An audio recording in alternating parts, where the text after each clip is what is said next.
She was 25 and homeless. No apartment, no working van, no winter coat, worth trusting, just a canvas tool roll and $9 she had earned washing diner pans overnight. And with that $9, she bought a forgotten snowshoe weaver's cabin beyond Ely in St. Louis County, Minnesota, where the property had fallen off county maps in 1987. The north wall leaned 4 inches outward.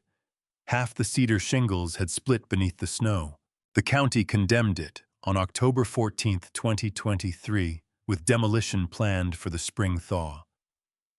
But beneath the stone-hard sludge in an oak rawhide-soaking barrel waited a zinc-lined chamber unopened for decades, holding money bone and a letter that would change the shape of her life. Before we continue, if stories like this mean something to you, hit subscribe and tell us in the comments where you're watching from. We love seeing how far these stories travel. Wren Halvorsen had been leaving her whole life without knowing it. As a child, she learned to pack by watching weather. Her father followed road crews from Bemidji to Duluth, repairing diesel pumps until contracts ended, while her mother wrapped dishes in newspaper. Wren knew which books fit beneath the truck seat, how to sleep through an idling engine, and why nothing fragile belonged near a door. Martin Halvorsen could diagnose a bad bearing by touching a hood with 2 fingers. He spoke little, sharpened every kitchen knife on Sundays, and left the best edge for Wren. When a service lift collapsed on him, she was 12, and the house became quieter than any empty room. The one fixed place belonged to her grandfather, Elias Halvorsen, outside tower. Every Saturday before sunrise, he opened his narrow shed and set a dented kettle on the stove. He made traditional snowshoes from white ash, steaming the wood until its fibers yielded, bending each frame around a form darkened by 50 winters, then weaving wet rawhide through hand-bored holes. Wren sat on an overturned syrup pail and sorted babiche by width. At noon they ate rye bread with mustard, while wind tested the eaves. Elias never hurried a knot. If one crossing lay wrong, he cut it free and began again. Cold does not ruin good rawhide, he told her. It draws every loose place tight. Wren understood only the work, then winter exposed weakness, but it could also make a careful thing hold. Elias died when she was 17, during a February storm that closed Highway 1. By the time Wren reached the shed, distant cousins had emptied it. The bending forms went to auction. The ash stock became kindling. His moose bone awl, carved with winter trees, vanished with the pattern books. For years, Wren built smaller forms of freedom. She worked kitchens, cleaned motel rooms, repaired camp stoves, and bought a faded Dodge camper van with a roof patched in aluminum flashing. She called it Finch. It was bed, pantry, workshop, and escape route in one narrow body. Calder entered her life with the patience of fog. He did not forbid anything at first. He asked where she had been, then why, then with whom. He corrected how she stacked groceries, chose which jobs were worth driving to, and kept a second key to Finch, because emergencies happened. When Wren spoke of Montana, he said the mountains would be lonely for someone like her. His control arrived disguised as concern, one reasonable sentence at a time. The van failed outside Virginia, Minnesota on a wet October morning. Wren turned the key and heard the starter strain.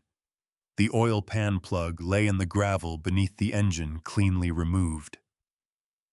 3 days earlier, Calder had borrowed Finch to replace a taillight. He appeared before noon carrying a red fuel can. "Come home," he said. "I'll take care of everything." Wren looked at the plug in her palm, then at the fresh crescent of tool marks around it. She packed her clothes into a pillowcase and carried the tool roll under one arm. Her mother opened the apartment door in Hibbing, but did not step aside. Behind her, Calder's chipped blue mug stood on the kitchen table. Wren set the pillowcase on the floor. A brass house key rested in her mother's open hand. "You cannot stay here. Calder says you need help." 8 words. Her mother placed the key on the shoe cabinet instead of returning it. She kept her eyes on Wren's loose coat button, while a chair scraped softly in the kitchen. Wren picked up the pillowcase, left the key where it lay, and walked down 3 flights without touching the rail. For 6 weeks, she slept wherever heat lingered after people left. In Duluth, she folded herself behind a laundromat dryer vent until the owner found her at dawn and gave her coffee. In 2 Harbors, she spent 2 nights beneath the Burlington Bay picnic shelter, waking whenever lake wind shook snow through the rafters. A church basement in Silver Bay allowed mats on Mondays and locked its doors the rest of the week. Her money thinned by exact degrees. $38 became $26 after bus fare, then $18 after soup, wool socks, and hand warmers. She earned $12 sweeping a bait shop, lost $5 to a motel dryer that never heated, and walked north with $25 sewn inside her glove. By the time she reached Ely, food and one final bus had reduced it to $9. The public library stood warm on East Chapman Street, its windows fogged at the corners. Wren entered to thaw her fingers and remained because no one asked her to leave. Near the copier, beneath notices for snowmobile parts and a lost tabby, a county surplus sheet hung crookedly on the corkboard. The listing was 3 lines: forfeited structure. Old Weaver cabin. $9 quitclaim, buyer assumes all liability. A blurred photograph showed a roof buried to the eaves and a wooden sign hanging by one chain. On it, barely visible, was a painted snowshoe. She copied the parcel number onto her wrist, closed her hand around the last bills she owned, and checked the northbound bus schedule. By dusk, Wren was walking toward a property everyone else had already decided was beyond saving. The bus pulled away before Wren had both boots planted in the snow. Its red taillights narrowed along East Sheridan Street, leaving her beside a drift-blackened bench with the canvas tool roll under one arm and the parcel number fading on her wrist. The driver had told her the county office was 3 blocks west. He had also told her, after studying the thinness of her coat, that the temperature would drop hard after sunset. Inside the building, she paid the $9 before she had properly understood how far the cabin stood from town. That left her with no bus fare, no meal, and no lawful reason to remain indoors once the clerk locked the doors. She walked 14 miles that first day, following Highway 169 northeast and turning where a plowed county road narrowed between spruce walls. Darkness came before 5. At 7, with the temperature at 6 degrees below zero, she found a hay barn behind an abandoned pasture gate. She slept beneath loose Timothy hay boots tucked inside her coat so the leather would not freeze rigid. Mice moved near her ears, and ice formed along the edge of the scarf covering her mouth. At dawn, she struck the boots against a beam until they opened. The next morning, she walked back toward Ely to collect the recorded deed and obtain directions no classified notice had included. The town was already moving. Steam clouded the windows at Britain's Cafe. A delivery truck idled beside Zupp's food market. A man swept snow from the entrance of Paragus Northwoods Company, while across the street the lights came on at Northern Grounds coffee shop. Farther down Sheridan, the red lettering of Franson Bank stood above a row of snow-coated cars. Wren passed all 5 without entering. The St. Louis County Service Office occupied a square brick building with salt whitening the steps. Inside, fluorescent tubes hummed over vinyl chairs and a bulletin board crowded with tax notices. A woman behind the counter wore a silver braid as thick as climbing rope. Her brass nameplate read, Marjorie Ketternan, Deputy Clerk. Marjorie held the surplus property form at arm's length. You are the cabin buyer. Yes, ma'am. The clerk looked over the counter at Wren's pillowcase coat and road-salted boots. You understand there is no inspected well. Yes, ma'am. You understand the structure carries a condemnation order. Yes, ma'am. You understand the county provides no snow removal beyond the maintained road. Yes, ma'am. You understand possession does not postpone demolition unless you file for review before the thaw. Yes, ma'am. Marjorie placed the form flat and pointed to 3 initials Wren had missed. Her fingernail was ridged and polished clear. Wren signed each line, then wrote her full name beneath the liability clause. The clerk stopped. Halvorsen. Wren waited. Marjorie turned the form slightly, as if the surname might appear differently from another angle. Elias Halvorsen was your relation, my grandfather. The woman sat back. The vinyl chair gave a low complaint beneath her. For several seconds, she watched Wren with the careful expression of someone deciding whether an old memory belonged to the living. He repaired my father's bear-paw snowshoes, she said. Winter of 1991. My father had broken one frame near Basewood Lake. Mr. Halvorsen steamed a new ash bow overnight and would not accept money. Wren rested her fingers against the counter. He said the frame was already paid for. Marjorie's mouth softened at one corner. He said my father had carried an injured guide 6 miles on the unbroken shoe. Elias considered that payment. The clerk rose and crossed to a filing cabinet. From the bottom drawer, she removed a yellow parcel map covered in pencil corrections. The condemned cabin lay beyond the printed road grid, marked by a hand-drawn square beside a narrow creek. It was once part of the Soderlund holding, she said. The weaver who owned it was Alma Rusk. Elias used to visit her. I saw his truck there when I was a girl. Wren looked up. He never mentioned it. People do not always tell children where their knowledge came from. Marjorie slid the deed into a manila envelope. She positioned it beneath a small brass press, pulled the handle and stamped the county seal into the paper with a dry metallic click. Then she wrote directions on the envelope. Take Fernberg Road east for 11.3 miles. Turn left after the old green mailbox with no door. Follow the unmaintained track north for 8/10. At the fork, keep toward the leaning tamarack, not the marsh. The cabin is another 1/4 mile on foot. She opened her desk drawer, removed a folded dollar bill, and placed it beside the deed. Wren did not touch it.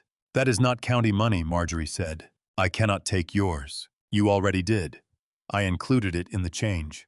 There was no change. There is now. Wren folded the bill once and slipped it into the envelope. By noon, a pulpwood driver had carried her as far as the Fernberg turnoff. She walked the remaining distance beneath a pale sky, the snow squeaking with each step. Near the green mailbox, an elderly man splitting birch beside a low house raised one mitten. Rusk Place, he called. Wren nodded. Track drifts after the bend. Stay left. A broad yellow dog stood beside him, one ear folded forward. It followed Wren to the edge of the yard, sneezed into the snow, then returned to the woodpile. Beyond the bend, the plowed road ended. Wren pushed through knee-deep powder between young firs until the track descended toward a frozen creek. 3 black walnut trees stood near the water, strangely tall for that northern ground, their bare crowns crossing above the path. Someone had once protected their trunks with rings of fieldstone. The cabin appeared between them. It measured perhaps 24 feet long and 16 across, built from squared tamarack logs, darkened almost black beneath the eaves. Snow pressed against the foundation stones. The roof sagged near the eastern corner where split cedar shingles exposed gray felt. A short fieldstone chimney rose through the southern pitch with 2 bricks missing from its crown. Over the door hung the sign from the photograph, Rusk Snowshoe Works. 1 iron chain remained. The other corner rested against the wall, tapping softly whenever wind moved through the walnuts. Wren climbed the shallow steps. The door had swollen against its frame, and she worked it loose with the flat end of a rusted hinge pin found beneath the porch. When it opened, air escaped from the building with the stale breath of an animal den. The first thing she smelled was rawhide. Not rot exactly, but wet leather, old smoke. Cedar dust and the mineral cold of stones that had not been warmed in years. She stood still until her eyes adjusted. Snowlight entered through a cracked front window and lay across the floor in a narrow blue shape. The front room held an iron stove, a pine table, and a chair with one rung missing. Her boot disturbed mouse droppings beside the wall. Somewhere overhead, claws moved through insulation. When she pressed one palm to the table, the wood felt gritty with years of ash and fine hide dust. She tasted iron when she breathed through her mouth. The back room was the workshop. Bent ash frames hung from rafters like pale ribs. Two wooden forms leaned against a bench, their outlines broad and pointed for deep forest snow. Rawhide strips had dried around a peg rack curled hard as horn. In the far corner stood an oak-soaking barrel, its hoops furred orange with rust, and its contents frozen into a dark, uneven mass. Wren tapped the barrel once. The sound was solid. She found a broom without most of its bristles and cleared a place near the stove. The chimney damper would not move, so she did not risk a fire. Instead, she spread the pillowcase beneath her shoulders, wrapped her hands inside the canvas tool roll, and ate a crust of rye bread the pulpwood driver had given her. Night entered through every damaged seam. The cabin contracted as the temperature fell. Nails ticked inside the walls. One roof timber gave the slow wooden groan, and powdery snow sifted through a crack onto the floor beside her face. Wren listened to the sign tapping outside and counted the intervals between gusts. Before sleep, she unfolded the county envelope and found Marjorie's dollar beside the deed. She smoothed it against the floorboard and placed Elias's old sharpening stone over one corner so it would not curl. The rawhide cord tightened in the cold, and so did the human spirit under hardship. At first light, Wren carried the dented kettle outside and began looking for water. The well stood 30 yards north of the cabin, beneath a collapsed cedar hood. Its hand pump had frozen solid, but a rope disappeared through the opening beside it. Wren lowered an old enamel bucket until it struck ice, then used the hinge pin to break a hole no wider than her fist. The first water came up brown with leaves. The fourth bucket ran clear enough to boil. The outhouse leaned behind a stand of balsam, its door held shut by a leather thong. Snow had drifted across the seat and filled one corner to the height of her ankle. She cleared it with a broken ash paddle, stuffed moss into the largest wall gap, and learned to keep her gloves on. By the third day, the cabin had begun speaking in patterns she could recognize. The floorboard near the stove gave one clean pop. The plank beside the workshop door made 3 smaller complaints. A soft scrape under the north wall meant mice. A deeper movement beneath the barrel belonged to frost, shifting the foundation stones. She marked dangerous boards with charcoal. On the 4th morning, she walked back toward Ely, carrying a list written on the blank side of the condemnation notice. The hardware store stood on Sheridan beneath a faded green awning. Inside, the air smelled of Pine Handle's machine oil and the coffee warming on a hot plate near the register. The owner, Otis Van, had a white mustache stained yellow at one corner and a left thumb flattened by an old hammer blow. He watched Wren study the chimney brushes hanging above the stove fittings. "You own the Rusk place," he said. "Apparently. Nobody owns that place, apparently." She handed him the list. Otis read it, then looked at her boots. The leather had split along one welt and been sewn closed with copper wire. "How much cash?" "None." He folded the paper in half. "Then we will open an account. I do not have collateral. You have a condemned building. That is more collateral than sense." Wren waited. Otis drew a ledger from beneath the counter and wrote her name on the first empty line. "Pay when you can. Do not make me regret having known your grandfather." From a shelf near the stove, he added a dog-eared manual titled "Repairs for Northern Cabins." The cover was warped from water. "This is free," he said, "because nobody has bought it since 1986. She left with a 6-inch chimney brush for $11.75, 40 feet of fiberglass rod for $8.40, a steel ash shovel for $4.25, stove cement for $3.10, 2 pounds of cut nails for $5.60, and a coil of jute line for $1.85. Otis entered every amount in pencil and rounded nothing. The chimney took 6 hours. Wren tied the brush to the first rod, climbed onto the roof from the uphill side, and removed the loose crown bricks one at a time. Wind drove powdered snow beneath her collar. She lowered the brush until it met resistance, added another rod, and worked it down with short strokes so the bristles would scrape rather than polish the deposit.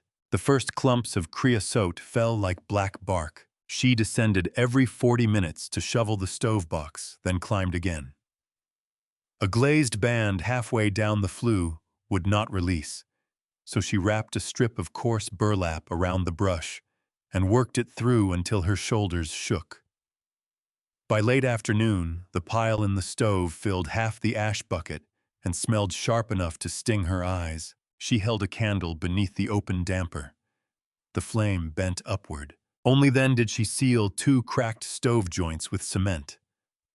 Wait the required hour and build a fire no larger than her 2 hands.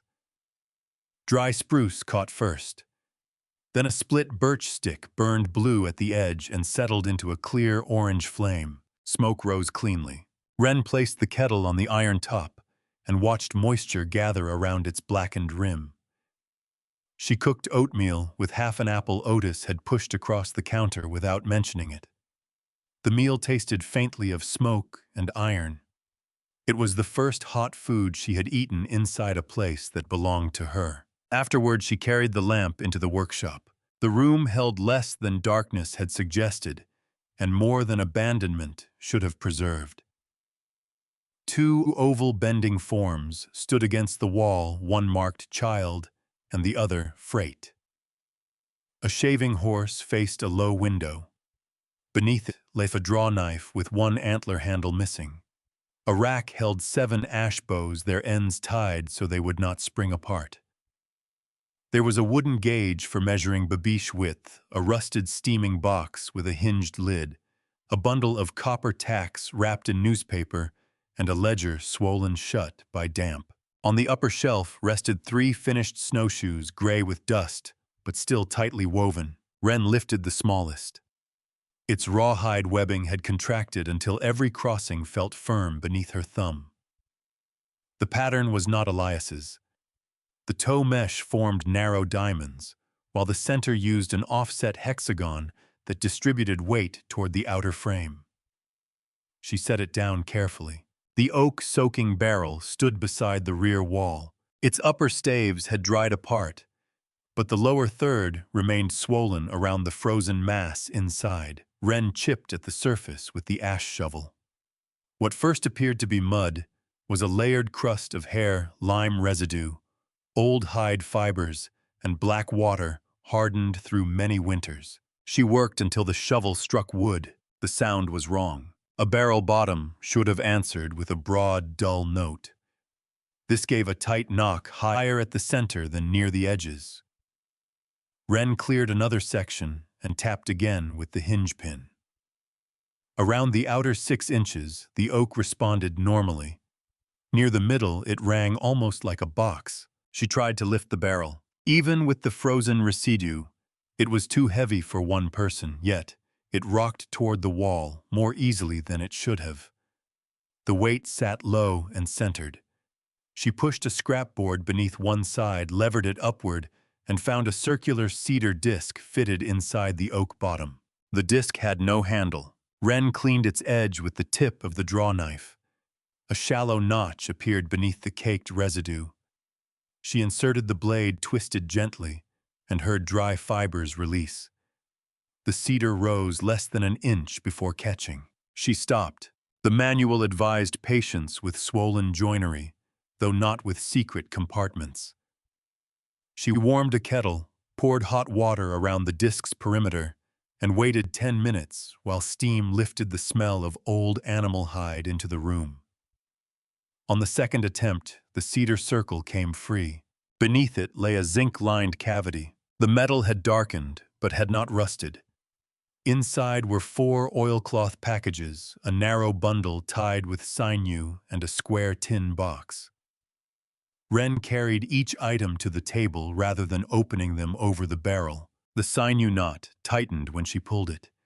She moistened it with warm water and worked the point of a copper tack beneath one crossing until it loosened. The wrapping opened around 6 tools, a bone folder, 2 awls, a rawhide splitting gauge, a small crooked knife, and a polished moose bone awl carved with winter trees.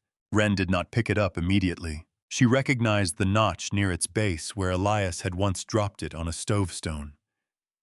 The final carved spruce had a missing top branch. She had searched for that awl in cardboard boxes' auction listings and the hands of relatives who claimed never to have seen it. Now it lay on a table in a condemned cabin. The next package contained coils of rawhide protected with cedar shavings, each strip wound loosely to prevent cracking. Another held folded snowshoe patterns drawn on linen in brown ink. The third contained a woman's wool apron and a pair of brass dividers. The fourth was money. Bills rested between waxed paper sheets, 5s, 10s, 20s, and several hundreds from different decades, all dry.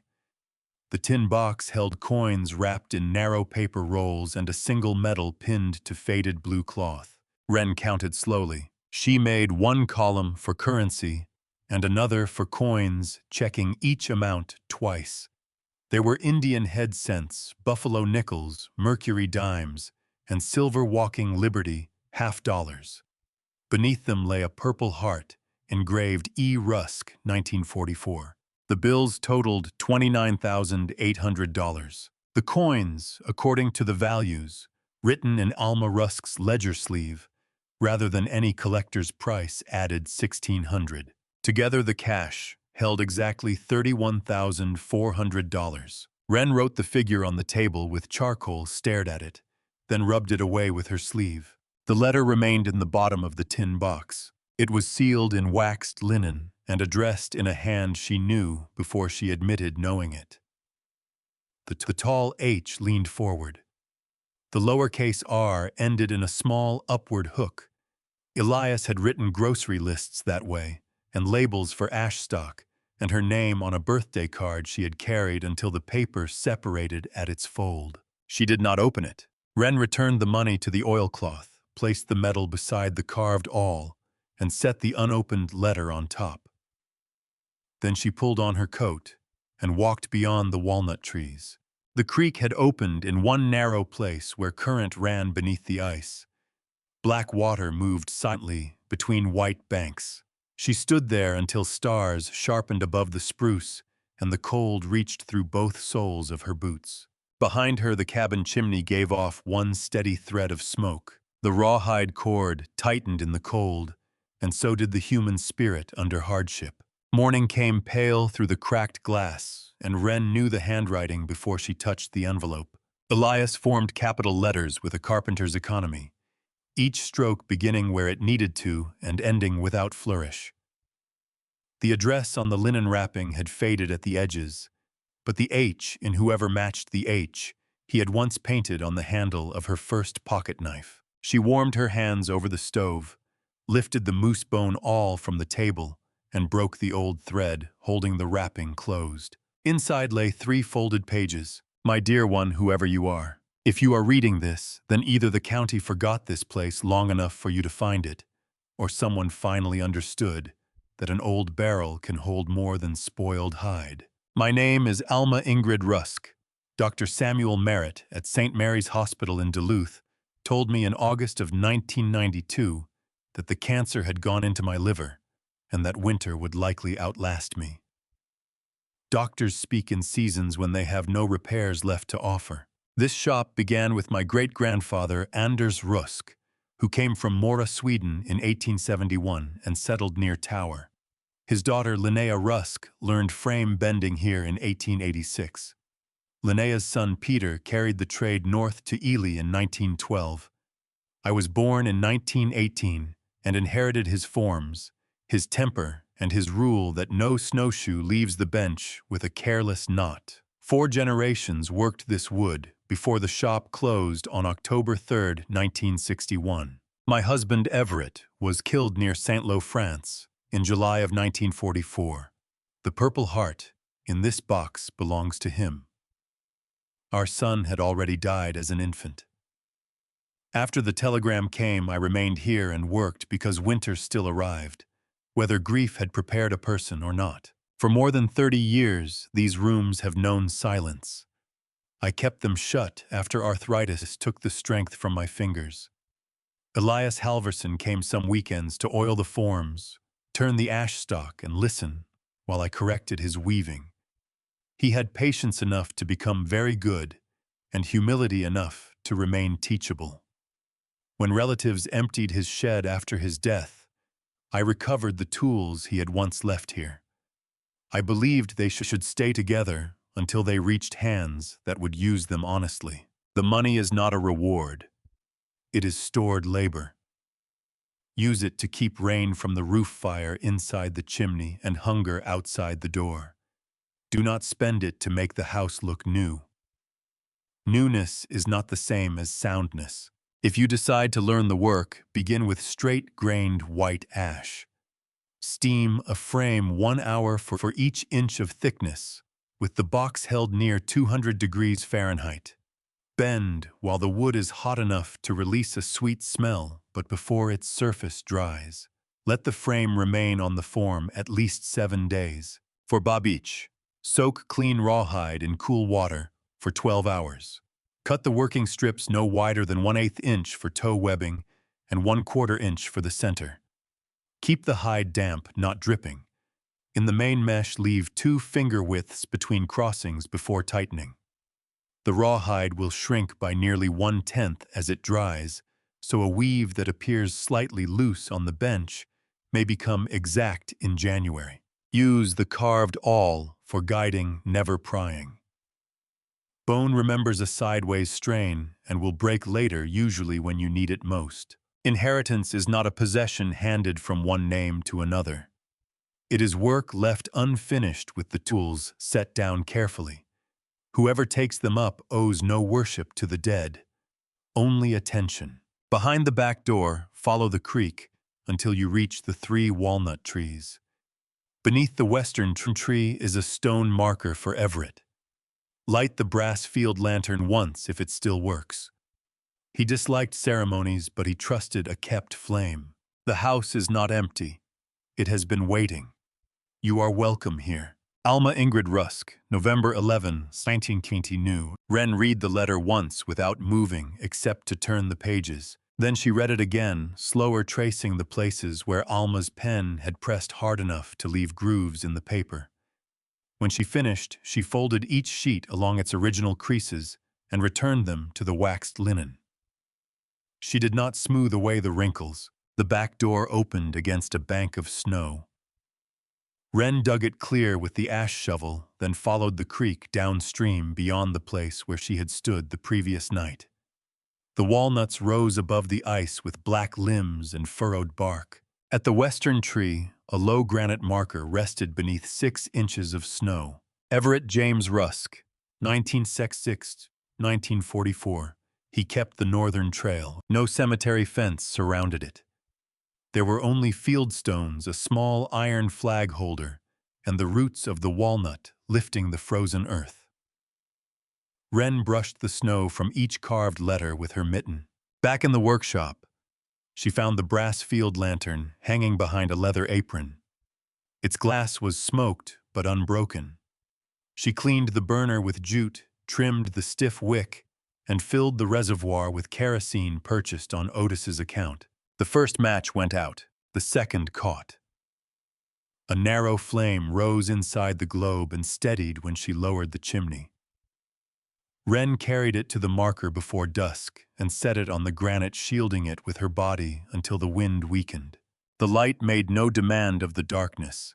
It simply remained. On her way back, she remembered the people whose small decisions had brought her this far, the laundromat owner in Duluth, who had placed coffee beside the dryer vent without asking questions. The Silver Bay church custodian who left 2 blankets after locking the basement. The pulpwood driver who shared his rye bread. Marjorie Kettinen, who turned $1 of her own money into official change. None of them had rescued her.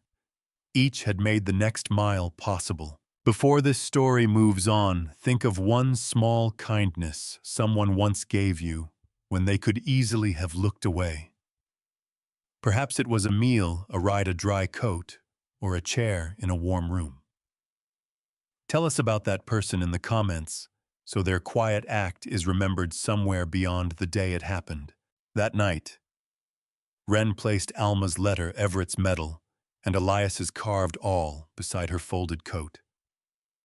The tin box stayed under the table, but the heirlooms remained within reach. She slept while the lantern cooled on the stone outside. The first serious snow arrived on December 2nd, dropping 7 inches before noon and revealing every place the roof had failed.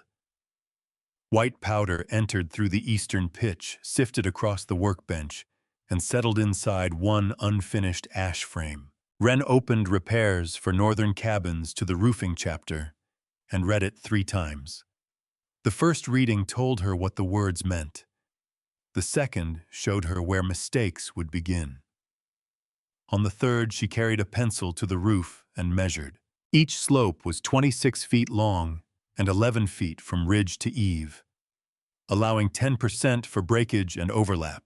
She calculated 21 bundles of cedar shingles, 2 rolls of 30-pound felt, and 14 pounds of hot-dipped nails.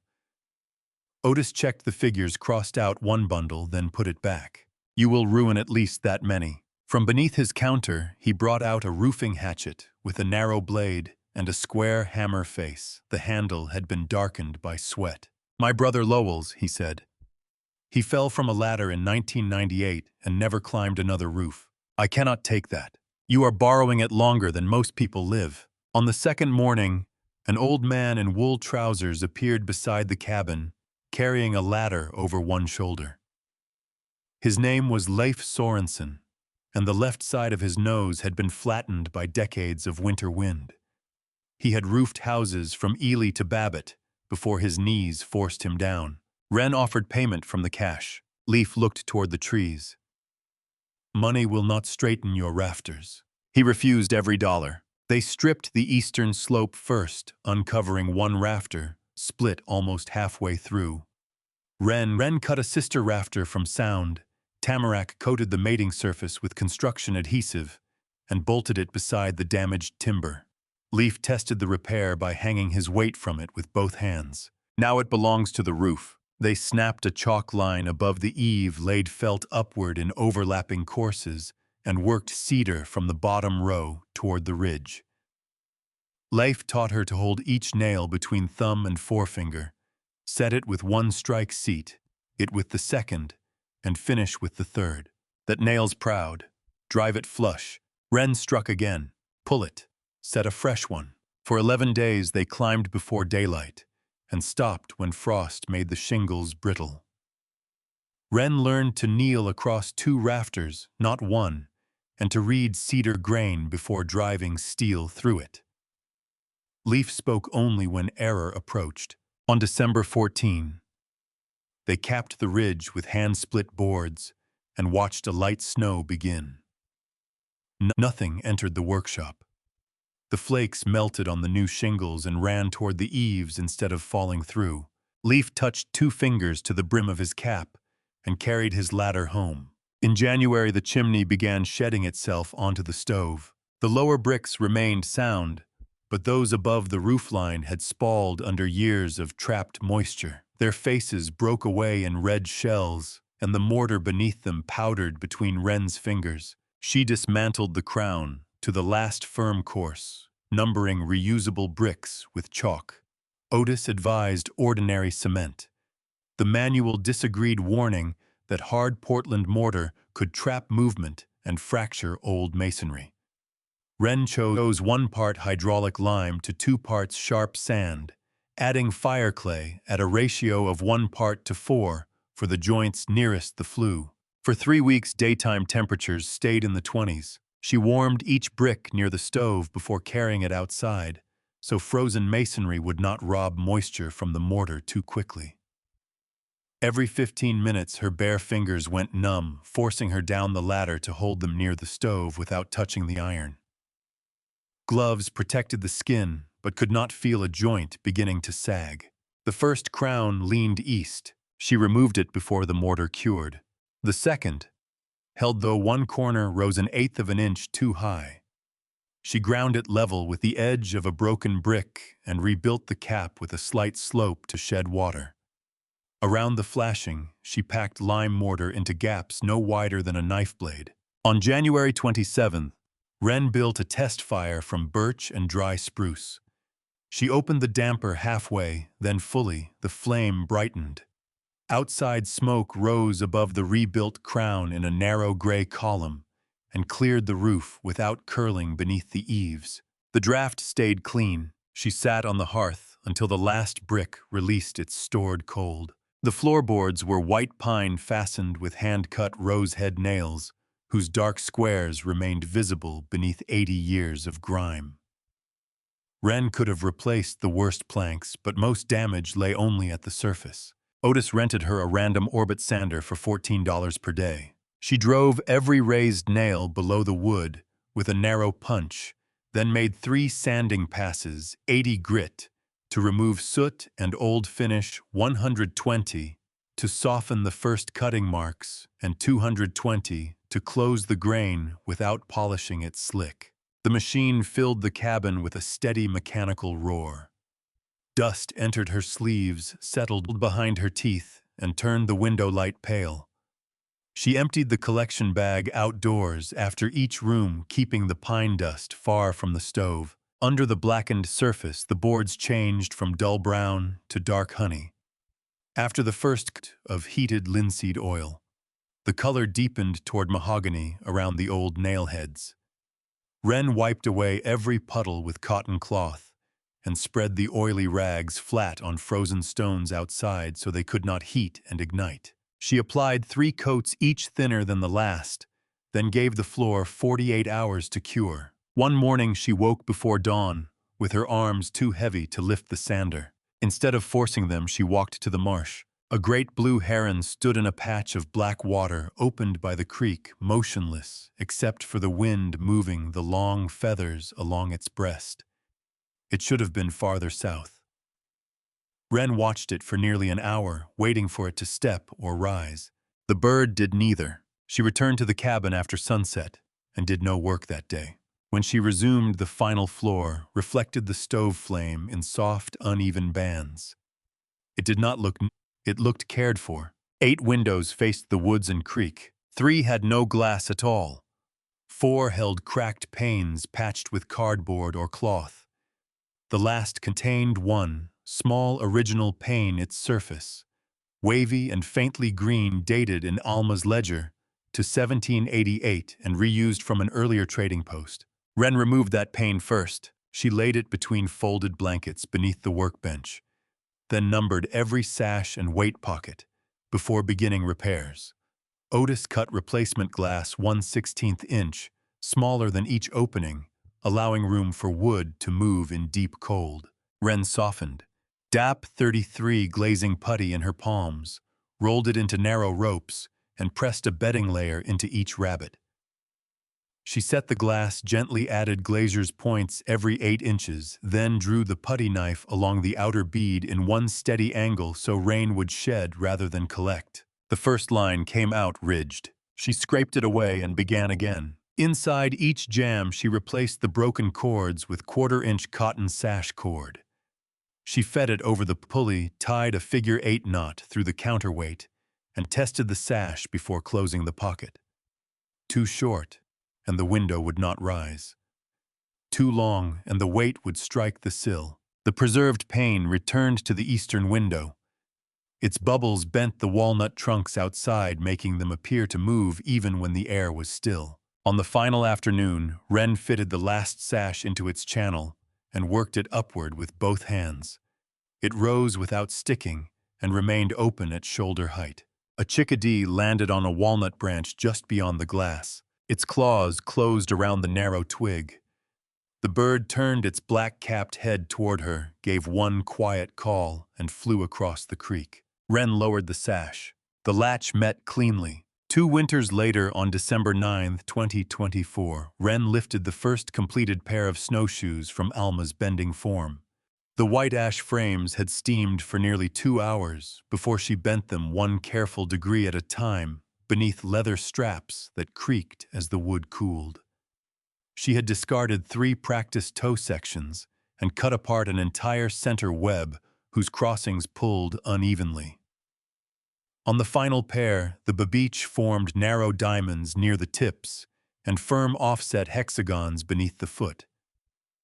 The rawhide had dried pale, then tightened overnight until each crossing answered her fingertip with the same clear note. She carried them outside before sunrise. Fresh snow lay 18 inches deep between the walnuts. Wren fastened the shoes over her boots and crossed the creek meadow without sinking past her ankles. At the far bank, she stopped and looked back. Her tracks rested wide and light upon the surface, leaving the snow mostly unbroken. Inside, the cabin had become sound without becoming polished. The pine floors held scratches from tools and winter grit. 8 restored windows admitted the low northern light.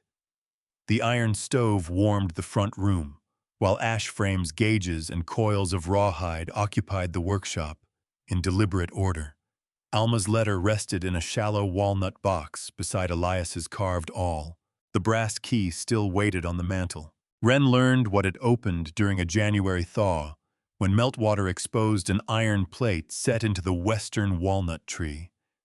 The plate lay nearly hidden beneath a fold of bark, secured by a lock shaped like 2 crossed snowshoes. She brought the key outside and turned it once. A narrow cavity had been cut into the tree long before the bark grew around its edges. Inside was a tin cylinder wrapped in oilcloth. The first object Wren removed was a folded 48-star American flag, its cotton worn thin at the creases. Beneath it lay a note dated November 18, 1918. Linnea Rusk had written from Ely shortly after the armistice ended the First World War. Her younger brother Niels had died during the Meuse-Argonne offensive, and the flag had covered the empty coffin used at his memorial because his body never returned from France. Linnea wrote that wood remembered the pressure used to bend it, just as families remembered the shape of an absence. She asked that the flag remain near the shop, but never be displayed for pride. It was to be unfolded only when someone needed to understand that survival was not the same as forgetting. Wren aired the flag across Alma's old work table, keeping it away from direct sun, then returned it to the cylinder with the note. She sealed the cavity against moisture and left the key on the mantel where any future keeper could find it without cutting the tree. On July 18th, the 80th anniversary of Everett Rusk's death near St. Lo, Wren carried his Purple Heart to the Ely Cemetery. A veteran service officer had located the Rusk family plot and arranged a simple bronze marker beside Alma's parents. There was no speech.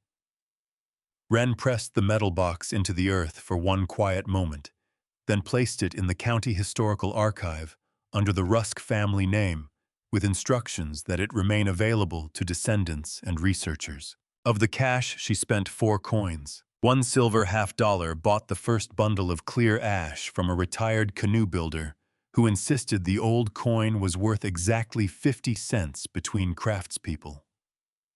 A buffalo nickel paid Caleb for a length of cotton cord after he refused ordinary money. 2 mercury dimes were set into the underside of the workshop threshold, one for Alma and one for Elias, where no visitor would see them. The bills paid for structural work taxes, food, and materials, never decoration. What remained was wrapped again in waxed paper and returned to the zinc-lined chamber beneath the barrel. Wren added an inventory repair receipts and 1 sentence on the outside of the package. For the next one, the shop reopened without an announcement. Wren pinned an index card to the corkboard inside Britain's Cafe. Handmade northern snowshoes. Repairs accepted. Orders taken slowly. Doris, the cafe owner, drew a line beneath the last word and wrote, Good work requires it. By February, the mailing list contained 43 names from Minnesota, Wisconsin, Michigan, and one schoolteacher in Maine who wanted a small pair for demonstrating winter travel to her students. Wren completed no more than 6 full pairs each year. She repaired more than she built. Old frames arrived split at the tail, their webbing loose or chewed through by mice. She steamed replacement sections, matched aged ash by grain, and preserved every usable knot. Customers sometimes asked why a repair cost nearly as much as new work. Because the old part still matters, she said. Caleb returned one March afternoon taller than before and carrying a pine board beneath his arm. He had carved Rusk Snowshoe Works across the face in letters copied from the original sign. Below them in smaller strokes he had added, "and daughters." Wren ran her thumb through the fresh-cut lettering. "There were no daughters," she said. Caleb placed the sign against the wall. "There are now." He would not explain further. He climbed onto a ladder and fastened the board beneath the repaired eave while his Schwinn leaned against the walnut tree. The wording remained not as a claim of blood, but as room made for whoever might learn next. That evening, Wren opened a blank sheet of linen paper. She had begun teaching 2 Saturday students, both women older than she was, neither related to the Rusk or Halvorsen families. One was a nurse whose hands trembled until they touched a draw knife. The other drove a school bus and could identify straight grain at 20 paces. Wren dipped Alma's pen into brown ink and wrote, "My dear one, whoever you are." She described where the roof still needed watching, how long to soak winter-dry rawhide, and why the original glass in the eastern window must never be replaced merely because it distorted the view. She recorded the money remaining beneath the barrel, but not its value, because value would change and purpose should not. Near the bottom, she added that cold would expose every careless crossing. The rawhide cord tightened in the cold, and so did the human spirit under hardship. She folded the unfinished letter and placed it beside Alma's leaving room for years of corrections. Outside snow moved through the walnut branches and settled on the broad new sign. Wren closed the workshop, shutters banked the stove, and left one small lamp burning above the bench. The snowshoe weaver's cabin waits. It has always waited. Back at the county office, Marjorie Kettinen kept the original $9 receipt in the parcel file. The dollar she had once called change remained in her desk drawer, pressed beneath an old map of Fernberg Road, because Wren had quietly returned it with her first property tax payment. The Heroic Veteran Dogs is a fictional channel created to entertain, educate, and inspire the audience by exploring the deep, loyal bond between veterans and their dogs. All channel content does not represent real individuals, actual events, or documented cases. Any resemblance to real people, animals, or events is entirely coincidental.